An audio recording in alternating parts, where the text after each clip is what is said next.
ब्रज में एक ऐसी जगह है जिसे सिर्फ एक कुंड कहना शायद उसकी महिमा को छोटा कर देना होगा। यह है राधा कुंड। कहते हैं जब श्री कृष्ण ने अरिष्टासुर नाम के दैत्य का वध किया तो राधा रानी और सखियों ने उनसे कहा कि अब आपको पवित्र होना चाहिए।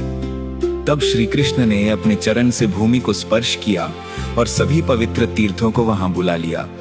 इससे श्याम कुंड प्रकट हुआ। फिर राधा रानी ने अपनी सखियों के साथ मिलकर एक कुंड बनाया। सभी तीर्थों ने स्वयं आकर अपने जल से उसे भर दिया। यही राधा कुंड कहलाया। लेकिन राधा कुंड की सबसे बड़ी पहचान इसकी कहानी नहीं, इसका भाव है।